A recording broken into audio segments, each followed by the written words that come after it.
Selamat siang semuanya. Oke, terima kasih. Wah, ya hari ini kita berkumpul untuk membahas hidup kudus tuh masih relevan nggak sih ya hari ini ya? Sebelumnya saya mau nyapa di sini selain ada suster dan juga ada Yesus dengan kearifan lokal. ada ada Romo di sini? Ada Romo di sini? Ada, oke. Selamat, ya ada ya. Selamat datang Romo, Suster, dan juga teman-teman sekalian. Mungkin saya kebanyakan akan manggil kakak ya. Karena ini sesi yang ditujukan untuk kakak-kakak pendamping penggiat gereja dan juga penggiat orang muda. Ya, oke. Hari ini temanya adalah hidup kudus tuh masih relevan nggak sih? Ya, saya cukup amazed juga sih ya, kaget juga ternyata banyak juga yang mau mencari hidup kudus itu seperti apa gitu ya. Oke, selamat datang di kelas ini. Perkenalkan sekali lagi nama saya Lia Wiyanasari, biasanya saya dipanggil Cinta. Apa kabar Cinta? Baik, nanti saya ngomong gitu ya. Oke. Jadi saya akan mulai ya, kakak-kakak semua, Romo, Suster, saya akan mulai, ini adalah sebuah survei yang dilakukan oleh KWI ya, ini kenapa makin membesar?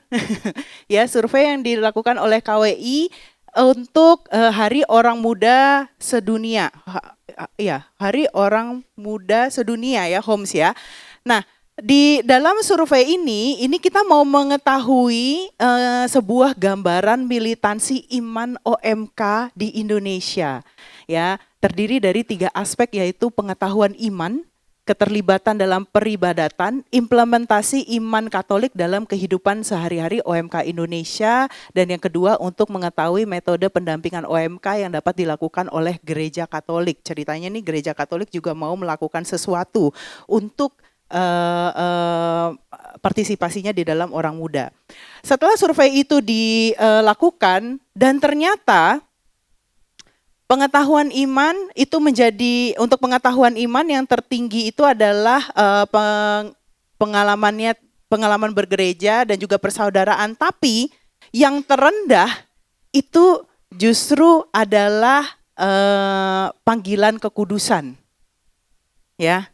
Jadi setelah survei ini dilakukan, panggilan kekudusan justru mempunyai nilai yang rendah 4,21.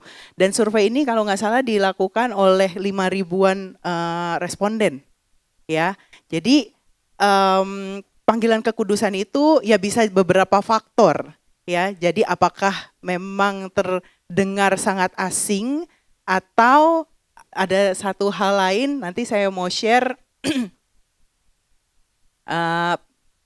Jadi ini saya share ini ya, pengalaman ya. Dulu saya masih kuliah, saya pelayanan di kuliah ya kira-kira 3 tahun yang lalu.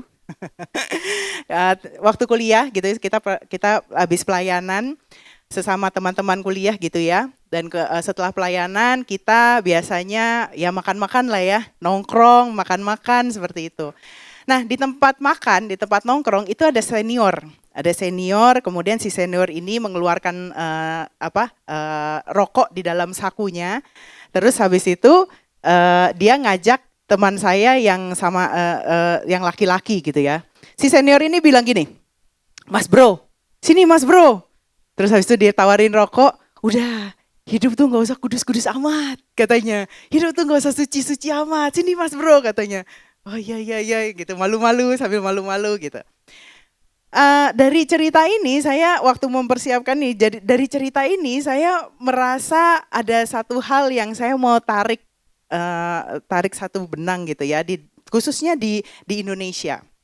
Biasanya kalau misalnya Romo, Suster, kakak-kakak perhatikan, Paus Fransiskus kita itu tuh banyak sekali ngomong soal kekudusan. Di audiensi orang muda dan juga audiensi yang bukan orang muda. Perhatikan setiap mungkin artikel ataupun video, dia banyak sekali ngomong soal kekudusan. Lucunya, begitu di Indonesia, berita ini seperti hilang atau tidak omongkan lebih, tidak disuarakan lebih. Ada satu hal yang saya kalau misalnya browsing gitu ya, jangan-jangan kekudusan itu dinilai oleh orang-orang kami, orang-orang kita di Indonesia adalah sesuatu yang harus unggul. Kamu kalau mau jadi kudus tuh harus baik, 100% baik. Kalau kamu misalnya berdoa, harus berdoa setiap hari, nggak ada bolongnya. Jadi semuanya tuh serba keunggulan, excellence. Kalau kamu dosa, kalau bisa ya dalam 3 tahun kamu nggak masuk ke ruang pengakuan dosa karena kamu saking nggak berdosanya, gitu. Jadi pokoknya nggak ada salah sama sekali. Makanya orang-orang selalu bilang, udahlah jangan kudus-kudus amat. Jadi orang nggak usah baik-baik amat. Tapi sebenarnya kekudusan itu bukan itu. Dan kadang-kadang di Indonesia kita mengidentifikasikan kekudusan mungkin hanya perbuatan baik yang unggul, perbuatan baik yang excellence. Sehingga kadang-kadang kita ngelihat dari nggak usah siapa ya, nggak usah saya lah, teman-teman lah, saya mau ajak coba kita lihat hidup kita, apakah kita udah sempurna? Jawabannya belum. Saya pun yang berada di sini mau bawain topik ini aja juga belum berhasil kepada kesempurnaan itu gitu. Sehingga kalau misalnya kekudusan ini kita mau samakan dengan excellence atau keunggulan, lama-lama nggak ada yang mau hidup kudus. Apalagi orang muda. Ya kitanya sendiri aja ngelihat hidup kita sendiri aja, ya elah saya mau belum apa-apa. Ngapain kejar kekudusan? Kalau yang kita nilai hanyalah keunggulan semata. Hanya excellence semata. Tapi hari ini saya mau kasih tahu bahwa kekudusan itu bukan hanya itu. Bukan hanya hidup baik. Kalau ngomongin soal hidup baik, kita semua gak usah jadi orang di luar sana yang bukan Katolik juga dituntut untuk hidup baik sama orang tuanya. Kamu kalau misalnya ketemu orang, ya baik sama orang itu. Jangan jahat-jahat dan semua. Itu juga kita dengerin, gak usah orang Katolik. Orang lain juga ngomong begitu sama. Ya kan? Tapi apa yang membuat kekudusan ini berbeda? Apa yang selalu Paus Fransiskus gembar-gemborkan dengan soal kekudusan ini?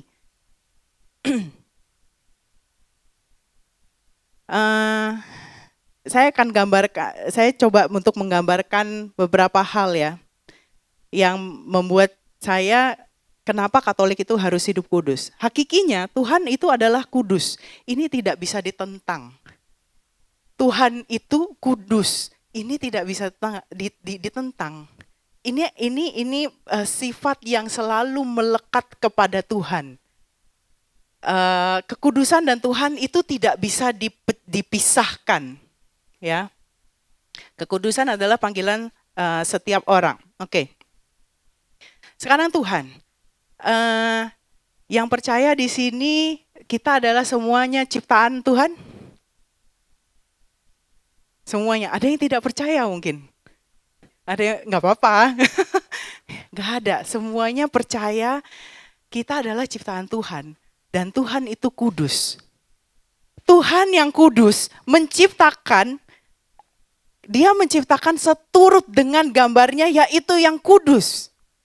Sehingga kita ciptaannya, di awal-awal bayangan Tuhan itu adalah ciptaannya yang kudus. Kita mengenal, di sini ada teman-teman KTM, kita mengenal Tritunggal Maha Kudus. Ada Tuhan, ini kalau sedikit sentuh ini sedikit ya. Tuhan begitu mencintai anaknya, dan pertukaran cinta ini disebut Roh Kudus.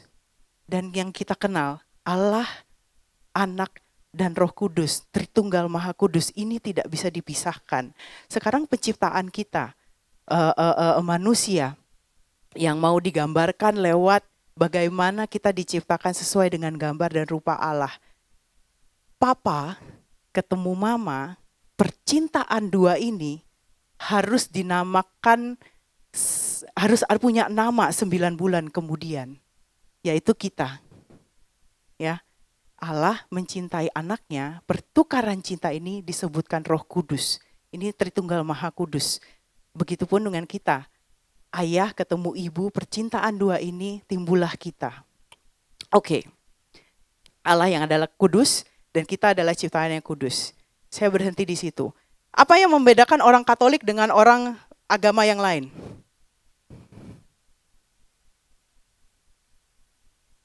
Ayo. Apakah kita sama aja? Bahwa setiap minggu kita datang ke gereja untuk Ekaristi. Oke. Ekaristi. Kita semua orang Katolik paham betul saat kita masuk ke Ekaristi apa yang pertama kali kita lakukan. Tanda salib, bukan parkir. Ya, kita tanda salib dulu, kita masuk, kita ambil air. Kita ambil air suci. Kita masuk. Kita yang berdosa ini untuk masuk ke gereja. Gereja menyiapkan rahmat yang mungkin kita nggak pernah pikirin sebelum. Gereja menyiapkan rahmat yang bentuknya air suci. Untuk apa? Menyucikan setiap umatnya. Baru kita masuk ke dalam gereja. Ada beberapa gereja tertentu yang saya tahu setengah jam sebelum misa memulai itu dimulai dengan sakramen pengakuan dosa. Ya, teman-teman bisa pengakuan dosa dulu ataupun di awal dari kita mau memulai itu biasanya ada kita mengucapkan rasa sesal. Ya, kita meminta maaf. Kita mengutarakan rasa sesal kita kepada Tuhan. Kita memohon doa, itu untuk apa? Untuk membersihkan kita dari dosa. Kita masuk dengan air suci, kita diberikan rahmat untuk dibersihkan dosanya. Kemudian saya akan jamin sedikit langsung masuk ke dalam liturgi sabda. Biasanya romo ataupun diakon itu mengangkat tinggi-tinggi kitab suci ya, sebelum dibacakan ya. Diangkat tinggi-tinggi, kemudian habis itu dibacakan. Ini kita ada di ruang kelas. Kalau misalnya kakak-kakak kuliah, SMP, SMA, waktu guru masuk, guru itu membawa buku-buku. Tapi buku ini nggak pernah diangkat tinggi-tinggi. Padahal buku ini juga akan menjadi makanan bagi kepala kita gitu, ilmu kita. Tapi hanya Alkitab yang diangkat tinggi-tinggi. Ini mau menandakan bahwa ini bukan sembarang buku. Ini adalah sabda yang menjadi daging. Sabda kudus yang diberikan kepada kita semua dan menjadi daging. Lihat betapa gereja itu melakukan begitu banyak rahmat. Tuhan memberikan begitu banyak rahmat hanya setengah dari kita melakukan praktek keagamaan kita. Dan puncaknya ada di hosti kecil, darah tubuh dan darah Yesus sendiri. Dari sabda seorang imam yang tadinya mungkin kita ngelihat hanya roti kecil ini, kita melihat sungguh ini adalah tubuh dan darah Kristus. Apakah umat yang mengikuti Misa Ekaristi Romo cuma bilang, ya lihatlah ini ya, udah lihat, ya tahu ya, udah disimpan. Enggak. Umat semua dipanggil untuk berpartisipasi dan diberikan tubuh dan darah itu.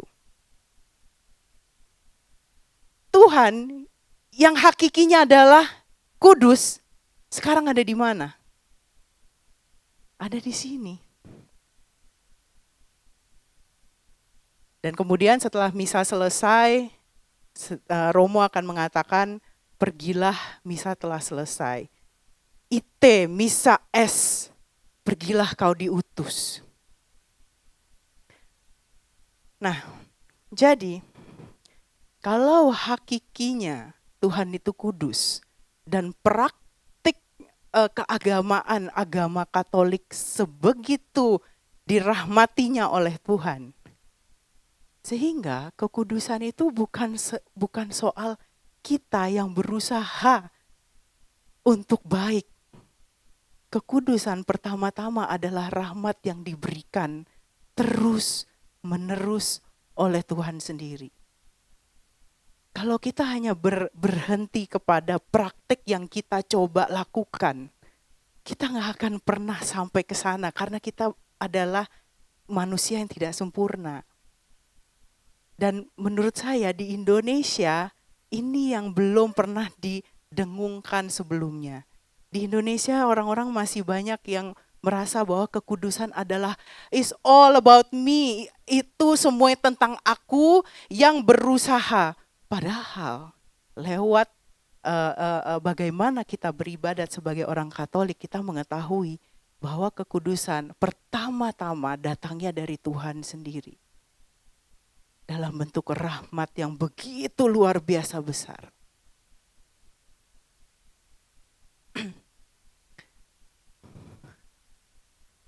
Siapa nggak kenal dia? Siapa? Carlo Acutis. Beato Carlo Acutis. Beato Carlo Acutis yang akan dikanonisasikan pada tanggal, ada yang tahu? Nanti dia akan punya gelar santo pada tanggal? Yes, April tanggal 27. Ya, tanggal 27. Percaya sama saya kakak-kakak, Romo, suster sekalian. Berita tentang kanonisasi dia itu, waduh, itu udah mendunia gitu ya. Cek sekarang dimanapun, negara manapun yang buka peziarahan, pilgrimage ke Roma tanggal segitu, penuh sepenuh-penuhnya. Saya nggak bisa bayangin nanti Saint Peter Square itu tuh penuhnya kayak apa. Kanonisasi Beato Carlo Acutis menurut saya itu akan disaksikan oleh setiap kalangan menurut saya. Ini menurut saya. Sebagian besar orang muda disaksikan sekian banyak, gak tahu lah berapa banyak orang. Baik yang hadir maupun lewat layar kaca. Baik teman-teman yang pengen tahu, waduh ini nonton live ataupun nanti lihat artikelnya, itu akan sangat banyak sekali. Percaya sama saya. Kenapa? Karena dunia akhirnya mempunyai sejarah santo pertama yang pakai jeans, yang pakai jersey, yang hidupnya sangat-sangat berkenaan dengan internet, dengan teknologi. Sejarah akhirnya gereja akhirnya mencetak sebuah sejarah. Ada satu santo yang akhirnya bersama-sama dengan kita yang pakai jeans, yang orang muda sekali. Ya. Kenapa dia itu begitu menarik perhatian? Gak cuman kita. Perhatikan, tapi juga anak-anak dampingan kita. Apakah karena dia pakai jeans doang? Apakah karena dia punya quote waktu itu ya, saya suka main PlayStation, saya mau main 1 jam aja. Apakah cuman karena itu? Izinkan saya mau bilang bahwa apa yang membuat orang-orang banyak tertarik sama ini orang, sama Beato Carlo Acutis, adalah soal kekudusannya. Saya lupa tadi bilang kekudusan itu artinya kita dipisahkan, di set apart. Dipisahkan, kita berbeda dengan yang lainnya. Makanya hakikinya Tuhan itu berbeda. Nggak ada yang sama seperti Tuhan. Dia seumuran sama saya. Dia kalau misalnya masih hidup ya kita seumuran gitu ya. Tapi dia punya sesuatu yang saya nggak punya. Dan orang muda, mungkin kita semua itu sangat tertarik sama dia. Karena ada sesuatu hal yang kamu punya, yang saya nggak punya. Yang begitu kamu dipisahkannya dari orang lain, yang kayaknya saya tertarik pengen belajar itu. Sehingga teman-teman sekalian, kakak-kakak, suster dan Romo, panggilan kekudusan sebenarnya itu menarik hati orang muda. Masalahnya mungkin orang muda gak punya kata-kata untuk ngomong, saya mau dong hidup kudus. Tapi di dalam hatinya, karena hatinya diciptakan oleh Tuhan yang kudus, sebenarnya hatinya berdebar saat melihat orang yang di set apart, ada orang yang berbeda dari mereka. Apa yang kamu punya yang saya gak punya? Apa yang kamu punya yang saya gak punya, yang saya sebenarnya bisa belajar dari kamu? Tapi selama ini orang muda gak punya kata-katanya. Ataupun yang lebih kesian lagi, orang muda gak tahu di mana dia harus menimba itu semua.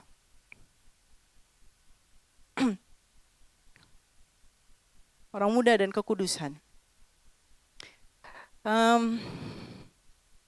Ini saya akan ceritakan beberapa contoh Santo dan Santa. Ini hanya sebagian kecil. Ya, kepencet 2. Oke, ada yang tahu nih siapa? Maximilian Kolbe, betul. Kakak-kakak, Romo, suster, saya mau ajak 5 detik untuk mengingat-ingat umur 9 tahun. Ngapain coba? 9 tahun. Ingat-ingat deh. Kalau masih ingat. Aduh, udah gak ingat kelamaan. Main.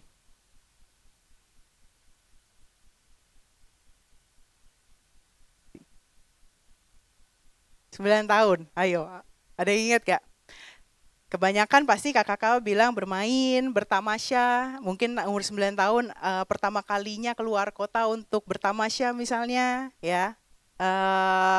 Atau ke mall pertama kali. Maximilian Kolbe, umur 9 tahun. Di dalam doanya Bunda Maria datang. Waktu Santo Kolbe, Bunda Maria datang. Bunda Maria datang dan dia bawa 2 mahkota. Putih dan merah. Disuruh jadi orang Indonesia dia.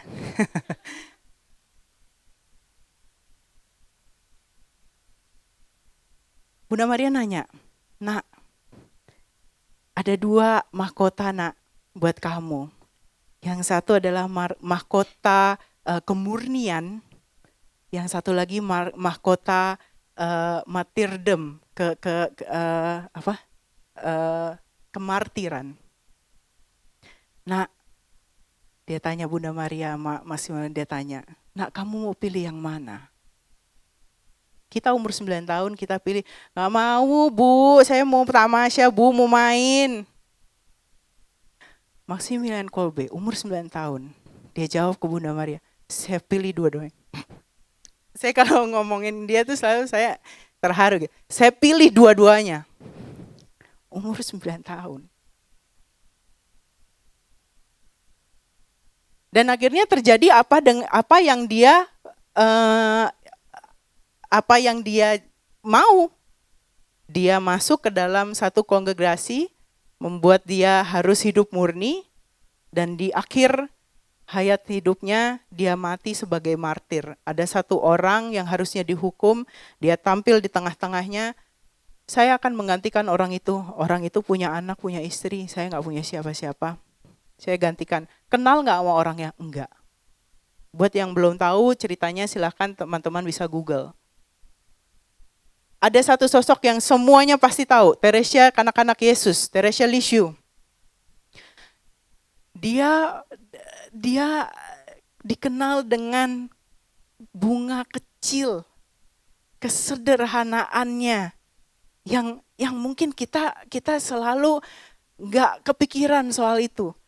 Yang paling sederhana yang dia bisa lakukan, dia duduk, ada sinar matahari, satu tempatnya adem, yang satu enggak. Dia duduk yang di enggak. Dia memilih untuk kena matahari. Kenapa? Pilih ya supaya suster yang lain bisa duduk di sini lebih adem. Sebuah tindakan sederhana, tapi cintanya yang begitu besar. Siapa juga yang gak kenal dia? Mother Teresa. Lucu ya, Mother Teresa ya. Karyanya adalah karya di mana bersinggungan dengan orang yang meninggal setiap hari.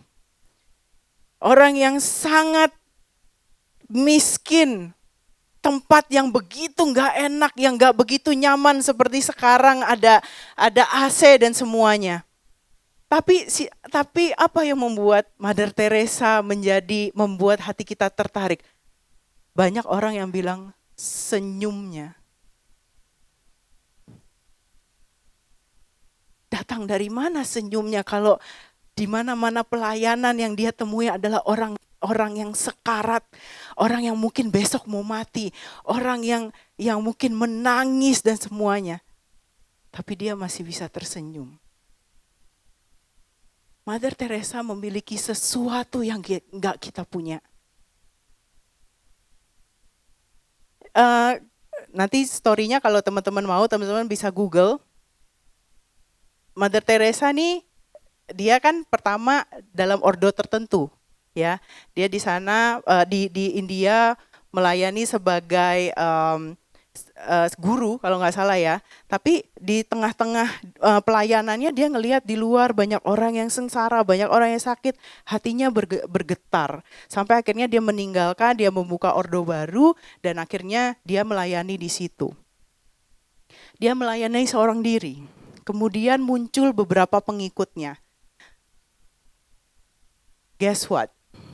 Pengikutnya dimulai dari murid-murid yang dia dulu gurui gitu loh. Murid-muridnya semuanya perempuan, jadi ini sekolah-sekolah perempuan. Jadi murid-muridnya lihat, kok sekarang guruku kok melayani di sana ya? Aku jadi pengen ikutan, kenapa? Gara-gara suka sama gurunya. Mungkin, tapi yang paling membuat mereka datang adalah apa ya? Sesuatu yang Mother Teresa punya, yang aku nggak punya. Dan murid-muridnya ini kebanyakan adalah dari kaum berada. Jadi pertama-tama yang mengikuti ordonya Mother Teresa adalah orang muda. Orang muda yang mau turun ke jalan, jorok-jorokan, berkenaan dengan orang sengsara, orang yang mau mati, orang yang sakit. Kenapa? Karena dia lihat ada sesuatu dalam Bunda Teresa yang saya nggak punya. Yang terakhir dia. Apa yang sesuatu yang saya nggak punya, kok saya selalu handphone tiap hari 3-4 jam, main game 3-4 jam. Kenapa? Beato Carlo Acutis bisa bilang, saya suka main PlayStation, tapi saya mau 1 jam aja. Kenapa? Karena sisanya saya mau melayani Tuhan. Kok bisa dia?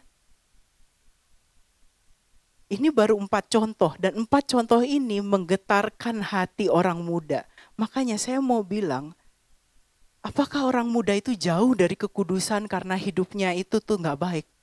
Enggak, kakak-kakak.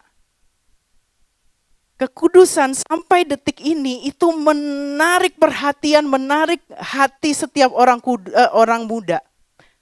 Masalahnya adalah, kalau gereja itu bisnisnya adalah mencetak orang-orang kudus.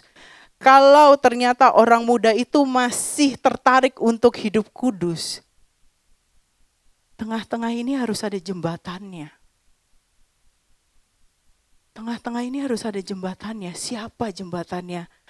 Kalau bukan saya dan teman-teman semuanya. Siapa yang dia bisa lihat teladan kekudusannya kalau bukan kita?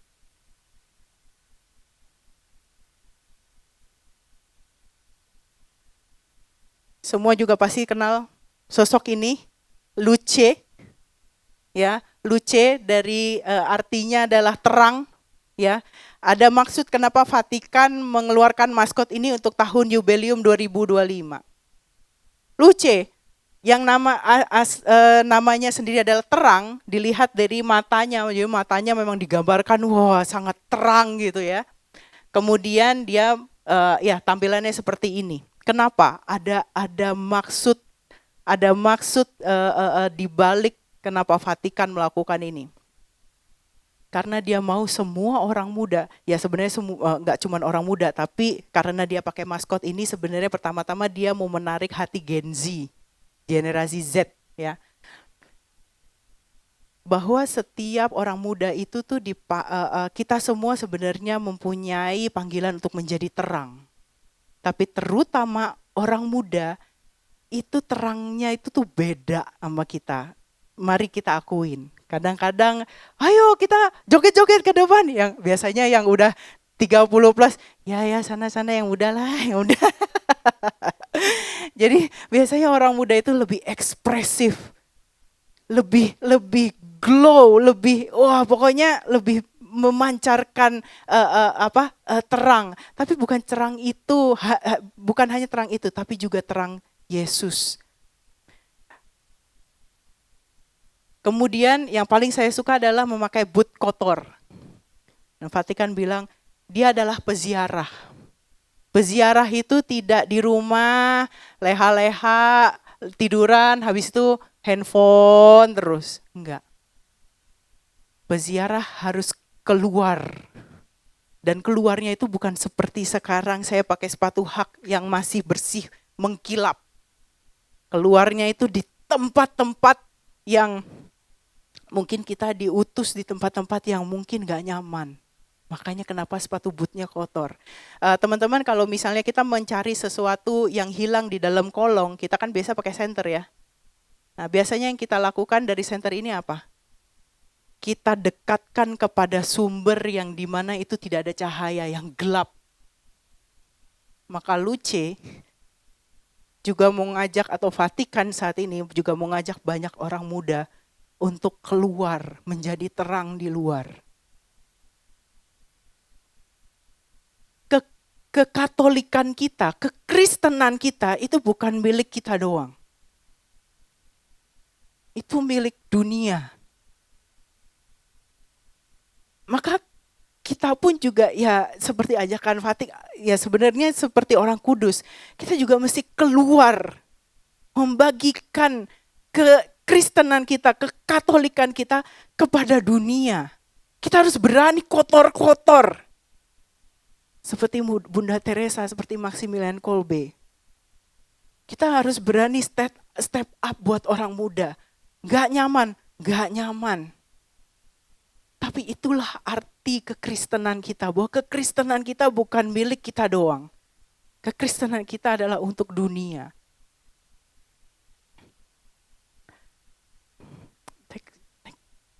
Ya, next. Bisa? Ini semua pada biasanya suka ngomong gini, I'm proud to be Catholic. Kenapa? Karena keindahannya. Karena tradisinya tidak pernah berubah dari 2000 tahun yang lalu. Kenapa? Karena kekatolikanmu bukan untuk milikmu sendiri. Maksudnya adalah kita, saya mau keluarin satu ini, tadi saya belum siapin. Biasanya kita taruh salib ini di rumah-rumah ataupun kita setiap kali beribadah ya.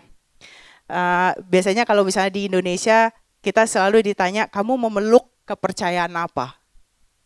Ya, salib Katolik yang ada Corpus Christi-nya di depan itu adalah yang menandakan bahwa kita Katolik, benar ya? Kalau misalnya kita ditanya, kamu memeluk kepercayaan apa? Ya ini yang kita peluk. Salib ini yang kita peluk. Yang di depannya ada Yesus tersalib. Yang mau menandakan bahwa apakah ini sebuah simbol? Bukan. Ini adalah tanda di mana Tuhan kita mencintai kita sehabis-habisnya dengan cara mati di kayu salib. Maka ini yang mau kita peluk. Kekudusan bicara tentang meneladani Tuhan kita yang mencintai kita sehabis-habisnya. Sampai to the point kita memeluk kepercayaan ini, memeluk salib ini. Maka kekudusan itu sebenarnya mau ngomong soal komitmen untuk mencintai. Kekudusan itu bukan sesuatu yang kita lakukan harus baik dan sebagainya, bukan. Kekudusan ngomongin soal komitmen untuk mencintai. Ini beberapa tips di mana teman-teman bisa hidup kudus, dan ternyata tipsnya adalah sangatlah sederhana yang teman-teman sudah lakukan. Misa Ekaristi Kudus, Katekismus 1324 mengatakan bahwa Misa Ekaristi Kudus adalah sumber dan puncak hidup dari semua orang Kristiani. Dan datanglah ke Misa Ekaristi Kudus. Lihatlah bagaimana Tuhan yang mencintai kita lewat rahmat Misa Ekaristi. Membaca kitab suci, bagaimana kita mengenal Tuhan kita yang mencintai kita kalau kita nggak pernah baca kitab suci. Dan yang terakhir berdoa. Saya yakin dan percaya sebenarnya komitmen ini sudah dilakukan. Tapi lakukanlah dengan hati untuk mencintai. Karena sekali lagi kekudusan sebenarnya adalah panggilan untuk mencintai. Tanamkanlah dasar di dalam hati kita di sini. Bahwa kekudusan itu bukan soal excellence. Kekudusan itu bukan soal bagaimana kita unggul, kelihatan keren, baik di depan orang. Karena kita bukan orang sempurna. Tapi kekudusan itu adalah panggilan untuk mencintai. Dan mencintai itu susah, betul. Tapi kita selalu dipanggil untuk mencintai terus dan terus dan terus dan terus seperti Tuhan Yesus kita.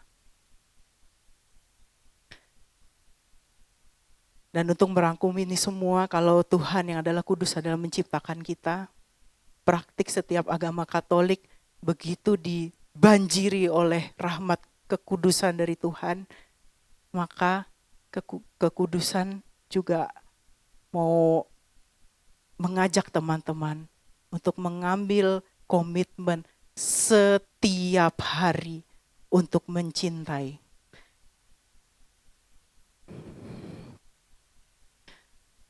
Semua orang berbondong-bondong waktu itu melihat Bunda Teresa datang ke Kalkuta. Karena saya pengen hidup saya memiliki makna, karena saya pengen belajar kudus dari Bunda Teresa. Makanya saya berbondong-bondong ke Kalkuta, tapi Mother Teresa bilang, menetaplah di tempatmu. Cari Kalkutamu sendiri, karena Tuhan sudah memberikan Kalkuta kita semua, masing-masing di tempat kita semua.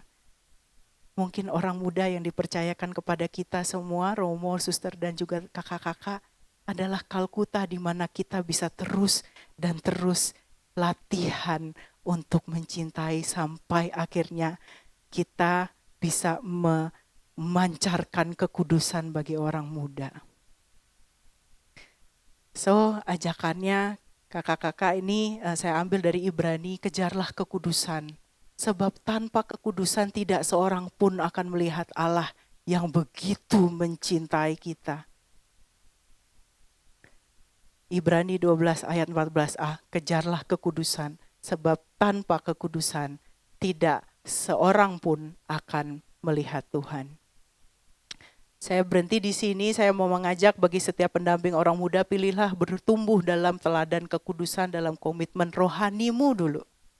Berdoa, datang misa Ekaristi dan membaca kitab suci.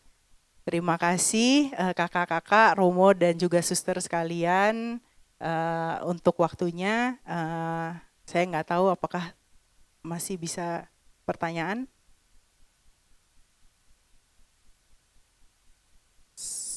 Oh di Slido, oke. Kita nanti akan melihat di Slido ya, apakah ada pertanyaan. Di Slido, tadi ada yang sempat memasukkan pertanyaan, mungkin di Slido yang ini, yang belum terrecord. Oke, kalau nggak ada, mungkin ada.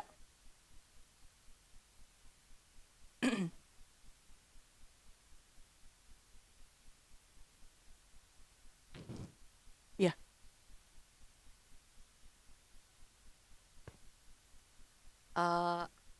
Untuk Bapak Ibu, sekarang kita masuk ke sesi Q&A, tapi karena keterbatasan waktu, untuk satu pertanyaan aja ya, maaf. Ini saya baca aja dari yang di sini, yang paling tinggi ya, yang paling baik didukung. Pertanyaannya adalah, bagaimana menjelaskan mengenai kekudusan kepada orang muda yang sudah terlanjur masuk dalam kehidupan seks yang tidak sehat dengan cara yang dapat diterima dan logis? Menjelaskan mengenai kekudusan kepada orang muda yang sudah terlanjur masuk dalam kehidupan seks yang tidak sehat, yang caranya tuh bisa diterima dan logis. Sebenarnya ada sesi yang dikhususkan untuk ini, ya setelah ini kalau nggak salah ada seksinya Vio dan juga Yuven. teman-teman bisa datang ke sesi tersebut karena banyak ngomongin soal seksualitas ya, itu. Terus kemudian ini yang telanjur nih ya, sebenarnya masalah telanjur banyak orang muda yang telanjur hidup seks tidak bebas, telanjur punya adiksi pornografi, terlanjur punya adiksi rokok dan sebagainya. Jadi sebenarnya orang muda itu dengan segala problemanya memang harus kita raih, mesti kita reach ya. Tidak ada cara yang paling efektif adalah dengan relasi. Bangun relasi terlebih dahulu. Kadang-kadang kita misalnya kita melihat siapa ya kira-kira ya. Saya kok nggak kebayang ya, satu penjahat siapa ya? Tiba-tiba pokoknya yang jahat banget gitu siapa ya? Mak tiri gitu loh. Kalau kita nonton film Cinderella gitu ya, kita tidak bisa berpikir baik gitu terhadap si ibu tiri gitu ya. Ini nih ibu tiri ini jahat nih gitu kan. Nah, kita semua, tapi kan itu fiksi ya. Kita semua itu manusia. Kita itu manusia. Jadi pandanglah dia dulu, ya dia adalah manusia yang bisa jatuh dan sebagainya gitu. Kemudian berelasilah selayaknya dia juga manusia gitu. Tanyakan mungkin sebenarnya kita punya ketertarikan atau penasaran tertentu gitu ya, kenapa sih dia bisa jatuh, kenapa sih dia bisa telanjur gitu kan. Tapi ya bangun aja relasi dulu seperti layaknya manusia atau pertemanan. Keluarganya kita tanyain, kesukaannya kita tanyain, kesehariannya misalnya, ajak dia ke tempat-tempat yang lebih positif, olahraga misalnya, melakukan Bible study itu, pendalaman kitab suci misalnya, sampai akhirnya kita tahu bahwa si orang muda ini ataupun kita sudah memiliki yang namanya safe place atau tempat yang aman. Baru biasanya dia akan bercerita. Dia akan kasih tahu kenapa sih sebenarnya dia memilih untuk hidup yang terlanjur tadi. Mungkin sebenarnya banyak hal yang dia akhirnya jatuh ke sana. Tapi yang kita mau tahu kan itunya. Kenapa sih kamu milih itu? Dan setelah itu ya udah nggak apa-apa. Digandeng lagi. Ada pilihan yang lebih baik. Siapa? Yesus. Tapi pertama-tama yang paling efektif adalah relasi. Dan sebagai pendamping, sebagai kakak-kakak pendamping, ini adalah tugas mulia kita, berelasi dengan sebanyak-banyaknya orang muda. Gitu. Ini juga bukan tugas pendamping aja sih, kalau misalnya ini adalah teman kita ya, sesama orang muda, relasi juga adalah jawaban yang paling efektif. Berelasi aja dulu, berteman aja dulu, sampai akhirnya kita tahu ada sebuah area yang aman buat mereka untuk bercerita. Baru di situ kita coba untuk kasih option atau opsi-opsi yang membuat dia lebih baik lagi. Untuk membuat dia langsung berbalik jadi baik pun juga pasti buat dia juga susah ya. Gitu. Kita juga mau lepasin kebiasaan kita main handphone aja kan susah ya. Tapi kalau dia tahu, oh saya punya satu orang yang saya aman untuk bercerita, nyaman untuk bercerita, akhirnya dan orang ini berkomitmen, apapun yang kamu lakukan, besok kamu jatuh, besok kamu sukses nggak jatuh lagi, saya akan tetap di sini, saya akan tetap menjadi teman kamu, saya akan tetap menjadi pendamping kamu. Jadi kamu bisa datang ke saya kapanpun yang kamu mau.